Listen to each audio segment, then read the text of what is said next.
যা হতে চলেছে তা প্রতিটি ভোটার এবং সরকারি কর্মচারীর দৈনন্দিন রুটিন বদলে দিতে পারে। ভোট কেন্দ্রে মোবাইল ফোন নিয়ে প্রবেশ নিয়ে যে অনিশ্চয়তা গত এক সপ্তাহ ধরে তৈরি হয়েছিল, নির্বাচন কমিশনের সচিব এইমাত্র সেই জটিলতার একটি চূড়ান্ত সমাধান ঘোষণা করেছেন। কিন্তু শুধু ঘোষণা নয়, এই নির্দেশনার সঙ্গে জুড়ে দেওয়া হয়েছে একটি কঠোর সময়সীমা, 12 ফেব্রুয়ারি। মাত্র 3 দিনের মধ্যে পুরো দেশের নির্বাচনী কর্মী এবং কোটি কোটি ভোটারকে বুঝতে হবে, মানতে হবে এবং বাস্তবায়ন করতে হবে এই নতুন পদ্ধতি। কিন্তু এর পেছনে লুকিয়ে আছে গত নির্বাচনের একটি বেদনাদায়ক সত্য, যা শুনলে আপনি নিজেই বুঝতে পারবেন কেন এই কঠোরতা।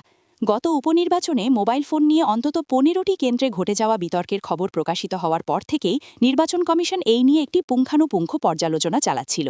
প্রতিটি ঘটনা বিশ্লেষণ করে দেখা গেছে, মোবাইল ফোন শুধু অপ্রয়োজনীয় নয়, একটি বড় নিরাপত্তা হুমকি হয়ে দাঁড়িয়েছে। কিন্তু এখানেই শেষ নয়, শুধু নিরাপত্তা নয়, এই ডিভাইসগুলো ব্যবহার করে সাম্প্রতিক সময়ে ভোটারদেরকে প্রভাবিত করারও অভিযোগ উঠেছে। আর ঠিক এই কারণেই ইসি সচিবের এই নির্দেশনা আসলে একটি বড় ধরনের প্রিভেন্টিভ স্ট্রাইক। এখন শুনুন আসল কথা। নতুন গাইডলাইন অনুযায়ী ভোটার তার মোবাইল ফোন কেন্দ্রের গেটে প্রবেশ করার সঙ্গে সঙ্গেই একটি বিশেষ কাউন্টারে জমা দিতে বাধ্য থাকবেন। এই কাউন্টারে থাকবে 2 জন করে দায়িত্বপ্রাপ্ত কর্মকর্তা, একজন সরকারি কর্মচারী এবং আরেকজন নির্বাচন কমিশনের প্রতিনিধি। তাদের কাছে থাকবে প্রিন্টেড রিসিপ্ট বই, যার একটি কপি ভোটারকে দেওয়া হবে এবং আরেকটি কপি কেন্দ্রের রেকর্ডে সংরক্ষণ করা হবে। কিন্তু সবচেয়ে বড় কথা এখনও বলা হয়নি। এই মোবাইল ফোনগুলো রাখা হবে বিশেষভাবে তৈরি করা ইলেকট্রোম্যাগনেটিক লকারে, যা শুধু নির্দিষ্ট চাবি এবং বায়োমেট্রিক অথেন্টিকেশনের মাধ্যমেই খোলা সম্ভব। প্রতিটি লকারে সর্বোচ্চ 25টি ফোন রাখা যাবে এবং একটি কেন্দ্রে এই ধরনের লকারের সংখ্যা হবে ভোটারের আনুমানিক সংখ্যা হিসাব করে। এর মানে বড় কেন্দ্রগুলোর জন্য দরকার পড়বে শতাধিক লকারের। এই লকারের চাবির নিয়ন্ত্রণ থাকবে শুধুমাত্র প্রেসিডিং অফিসারের হাতে এবং সেটি একটি কেন্দ্রে শুধুমাত্র একজন ব্যক্তির কাছেই থাকবে। কিন্তু পরিস্থিতি আরও জটিল। এখন প্রশ্ন হচ্ছে, সরকারি কর্মচারীরা যারা নির্বাচনী দায়িত্ব পাচ্ছেন, তাদের জন্য এই নতুন ব্যবস্থা কী বয়ে আনবে? উত্তরটি দ্বিমুখী। একদিকে এটি তাদের দায়িত্ব এবং কাজের চাপ বহুগুণ বাড়িয়ে দেবে। শুধু মোবাইল ফোন রিসিভ করা, রিসিপ্ট দেওয়া, লকারে সুরক্ষিত রাখা, তারপর আবার সঠিকভাবে ফেরত দেওয়া, এই পুরো প্রসেসে প্রয়োজন হবে অত্যন্ত সুশৃঙ্খল মনোযোগ এবং অ্যাকাউন্টেবিলিটি। একটি ভুল হলে গোটা প্রক্রিয়ায় ধস নেমে আসতে পারে। কিন্তু অন্যদিকে এই অতিরিক্ত দায়িত্ব পালন সফলভাবে করতে পারাটা তাদের বার্ষিক কর্মসম্পাদন মূল্যায়নে একটি বড় প্লাস পয়েন্ট হিসাবে যোগ হবে, যা সরাসরি ভবিষ্যৎ বেতন কাঠামো, প্রমোশন এবং বিশেষ ভাতার যোগ্যতার ওপর প্রভাব ফেলবে। কিন্তু এর পেছনে আছে আরও বড় কারণ। এই নতুন সিস্টেম আসলে সরকারি কর্মচারীদের জন্য একটি পরোক্ষ দক্ষতা উন্নয়নের কোর্স। তারা শিখতে চলেছেন অত্যাধুনিক নির্বাচনী ব্যবস্থাপনা, প্রযুক্তি নির্ভর নিরাপত্তা প্রোটোকল এবং জনসাধারণের সঙ্গে যোগাযোগের একটি নতুন মডেল।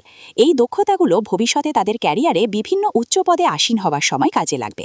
কিন্তু সবচেয়ে গুরুত্বপূর্ণ বিষয় হচ্ছে, এই দায়িত্ব পালনের সময় তাদের অতিরিক্ত কাজের জন্য যে সম্মানী বা ভাতা দেওয়া হয়, সেটি নিয়েও নতুন নির্দেশনা আসতে পারে। ইতিমধ্যেই অর্থ মন্ত্রণালয়ের সঙ্গে এই বিষয়ে আলোচনার খবর পাওয়া গেছে।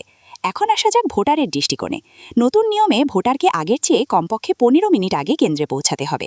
মোবাইল জমা দেওয়া, রিসিপ্ট নেওয়া, ভোট দেওয়া, তারপর আবার লাইনে দাঁড়িয়ে ফোন ফেরত নেওয়া, এই পুরো প্রসেসে সময় লাগবে অতিরিক্ত। বিশেষ করে বয়স্ক এবং শারীরিকভাবে অক্ষম ভোটারদের জন্য এই প্রক্রিয়া কঠিন হতে পারে। কিন্তু নির্বাচন কমিশন ইতিমধ্যেই এই সমস্যার কথা মাথায় রেখে বিশেষ সহায়তা কাউন্টার চালু করার নির্দেশ দিয়েছে, যেখানে স্বেচ্ছাসেবক এবং অতিরিক্ত কর্মচারী নিয়োগ করা হবে। কিন্তু এখানেই শেষ নয়, আরও আছে। আসল ঘটনা হলো, এই নিয়মের সবচেয়ে বড় পরীক্ষা হবে রাজধানী ঢাকার ব্যস্ত কেন্দ্রগুলোতে। যেখানে ভোটারের সংখ্যা কয়েক হাজার, সেখানে কিভাবে এই জটিল প্রক্রিয়া সুচারুভাবে চালানো হবে তা নিয়ে ইতিমধ্যে নির্বাচন কমিশনের অভ্যন্তরে উদ্বেগ দেখা দিয়েছে। এই চ্যালেঞ্জ মোকাবেলায় তারা একটি নতুন সফটওয়্যার বেসড ট্র্যাকিং সিস্টেম চালু করতে যাচ্ছেন, যেখানে প্রতিটি জমা হওয়া ফোনের একটি ইউনিক কোড দেওয়া হবে এবং ভোটার তার রিসিপ্ট নম্বর দিয়ে একটি এসএমএসের মাধ্যমে তার ফোনের নিরাপত্তা স্ট্যাটাস রিয়েল টাইমে চেক করতে পারবেন। এটি যদি সফল হয়, তাহলে এটিই হবে বাংলাদেশের নির্বাচন ইতিহাসে একটি যুগান্তকারী পদক্ষেপ। কিন্তু এই পুরো বিষয়টির সঙ্গে সরকারি কর্মচারীদের নবম বেতন স্কেলের কী সম্পর্ক? সম্পর্কটি গভীর। প্রথমত, যেসব কর্মচারী নির্বাচনী দায়িত্ব পালন করছেন, তাদের কাজের চাপ ও দায়িত্বের নতুন মাত্রা যোগ হচ্ছে, যা তাদের পে গ্রেড বা পদোন্নতির সময় বিবেচনায় দেওয়ার দাবি রাখে। দ্বিতীয়ত, এই ধরনের রাষ্ট্রীয় গুরুত্বপূর্ণ দায়িত্ব সফলভাবে পালন করাটা একটি কর্মচারীর সার্ভিস রেকর্ডে একটি স্পেশাল অ্যাচিভমেন্ট হিসেবে চিহ্নিত হয়, যা ভবিষ্যতে তাদের বেতন কাঠামো নির্ধারণে একটি শক্তিশালী যুক্তি হয়ে ওঠে। তৃতীয়ত, নির্বাচন কমিশন এবং অর্থ মন্ত্রণালয়ের মধ্যে চলমান আলোচনায় এই অতিরিক্ত দায়িত্ব পালনকারী কর্মচারীদের জন্য একটি ইলেকশন ডিউটি অ্যালাওয়েন্স বৃদ্ধির প্রস্তাবও বিবেচনাধীন, যা সরাসরি তাদের মাসিক আয়ে ইতিবাচক প্রভাব ফেলবে।